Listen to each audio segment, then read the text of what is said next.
Sugar மில்லில் 2 உண்டு.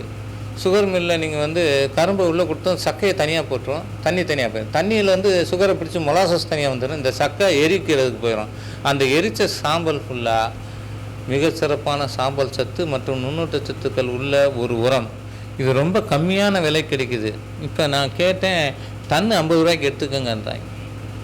ஆனால் இதுவும் உங்களுக்கு பாக்கெட் ஆகி வருது 14.5% பொட்டாஸ் டிரைவ்டு ஃப்ரம் மொலாசஸ்ன்னு போட்டு கடையில் 750 ரூபா சொன்னால் வாங்கிக்கிறீங்க ஒரு மூடை.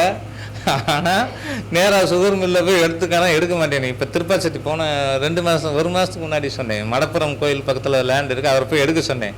சார் டன்னு 50 ரூபாய்க்கு தராங்க. டன்னுன்னா எத்தனை? 20 மூடை, 18% மேலே பொட்டாஸ் இருக்கும். நீங்கள் 60% பொட்டாஸை விட அது விலை கம்மி. அதனால் வாய்ப்புள்ளவர்கள் சுகர் மில்லோ அல்லது அரிசி சாம்பல் இருக்கக்கூடிய மில்லோ அதிலேருந்து சாம்பல் கிடச்சா வாங்கி எடுத்துக்கோங்க. இதை எப்படி யூஸ் பண்ணணும்? கம்போஸ்ட்டோடு சேருங்க. நான் ஒரு கம்போஸ்ட் ப்ரிப்பேர் பண்ணுறேன், அந்த மாடல் சொல்லிடுறேன். 1 டன் தொழு உரம், 200 கிலோ ராக் பாஸ்பேட், 200 அந்த இடம் சுண்ணாம்பு சத்து மெக்னீஷியம் சத்து கம்மியான தோட்டம்ன்றதுனால டாலமைட் 200 கிலோவுக்கு சேர்க்குறேன். சரியா? இப்போ நீங்கள் சொல்கிற தொழு உரம் வந்து 2லேருந்து 4 ரூபாய்க்குள்ள 1 கிலோ வரும். ராக் பாஸ்பேட் வந்து 600 ரூபாயிலேருந்து 1000 ரூபாய்க்குள்ள வருது, depending on the percentage. Imported Jordan rock பாஸ்பேட்னா 20 ரூபா வருது. சாதாரண ராக் பாஸ்பேட் லோக்கலில் கடையில் கிடைக்கிறது 600 ரூபா மூடை, 50 கிலோ. அப்போ 1 கிலோ 12 ரூபா வருது. அதுக்கப்புறம் டோலமைட் வந்து 5 ரூபா வருது. ஆனால் அவன் 18 டன்னாக தான் வாங்கணும்னா நாங்கள் 18 டன் பெரிய ஃபார்ம்னால வாங்கிட்டோம். எனக்கு இல்லை, நான் ஃபார்ம் என்கிட்ட உண்மையை சொல்கிறேன், எனக்கு ஒரு விவசாயம் கிடையாது, எனக்கு விவசாய நிலமும் கிடையாது, நான் விவசாயம் அல்ல. ஓகே, அட்வைஸ் மட்டும் பண்ணிகிட்ருக்கேன். Okay, right. அடுத்து டோலமைட் சேர்க்குறேன். அது வந்து உங்கள் மாதிரி கருப்பு மண்ணுக்கு தேவையில்லை. எங்கெங்கே pH அசிடிக் 7 கீழே உள்ளையோ அவங்க தான் அதை யூஸ் பண்ணணும்னு. தேவைன்னா சுண்ணாம்பு இல்லை அப்படின்ற பட்சத்தில் அதை யூஸ் பண்ணலாம், இல்லாட்டி தேவையில்லை. ரைட்டா? அதிகமான pH உள்ளவங்க என்ன செய்யணும்? ஜிப்சம் யூஸ் பண்ணணும். சரியா? 8க்கு மேலே போயிடுச்சு என்னுடையது. அதுவும் சுண்ணாம்பு இல்லைன்னா தான் ஜிப்சம் யூஸ் பண்ணணும். சுண்ணாம்பு இருக்க நிலம் அப்படின்னா அதுவும் யூஸ் பண்ண, ஜிப்சம் யூஸ் பண்ணக்கூடாது. ஓகே, இது கூட டோலமைட் சொன்னேன். அடுத்து இந்த சாம்பல் இருக்குல்ல, சாம்பல் ஒரு 300 கிலோ இதெல்லாம் பரட்டி இதில் இந்த மிக்ஸு 1000 + 200 + 200 + 300 1700 கிலோவில் 500லேருந்து 750 கிலோ ஒரு ஏக்கருக்கு ஊட்டமேற்றிய தொழு உரமாக போடுவேன். இதன் மூலமாக பாஸ்பரஸ் சத்து பொட்டாஸ் சத்து 2ம் கிடச்சிரும். தலைச்சத்து காற்றுல இருக்குது, நீங்கள் கண்டுக்க வேண்டிய தேவையில்லை, அதுலேருந்தே வந்துடும்.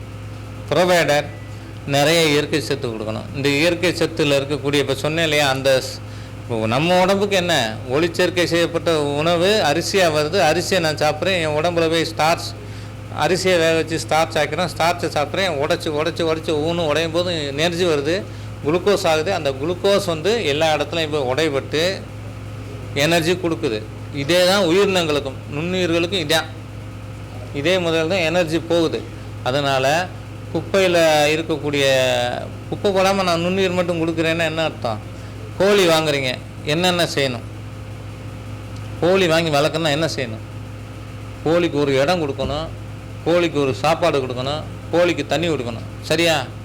ஓகே, இதுதான் இயற்கை சத்து கொடுக்கறது, தண்ணி கொடுக்கறது.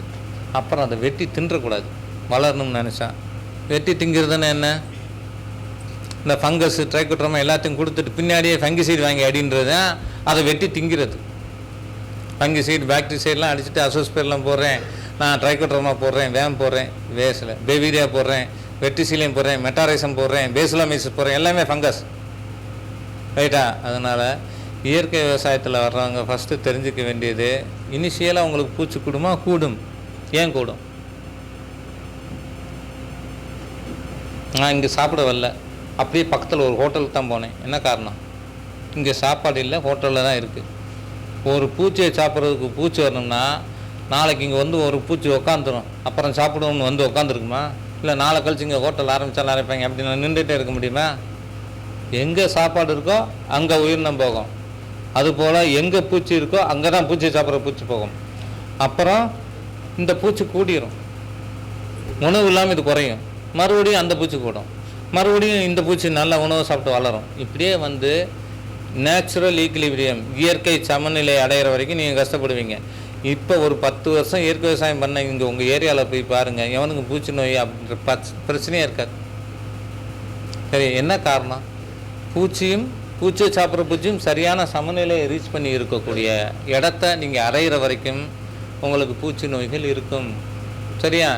எல்லாருமே இதைத்தான் கடந்து வரும். எடுத்தவொடனே யாரும் 150 பைக்கு கார் ஓட்ட மாட்டான். 10-20 ஓட்டிட்டு அப்புறம் தான் 30-50 வந்து அப்புறம் தான் ரூல் இருப்போம். அதுபோல் உங்களை இயற்கை விவசாய தொடக்கம் கஷ்டமாக இருக்கும். இயற்கை விவசாயம் தொடங்கும் போது ஃபஸ்ட்டு என்ன பண்ணுவீங்க? இவ்வளோ களை வந்தது இல்லடா அப்படின்னு கஷ்டப்படுவீங்க.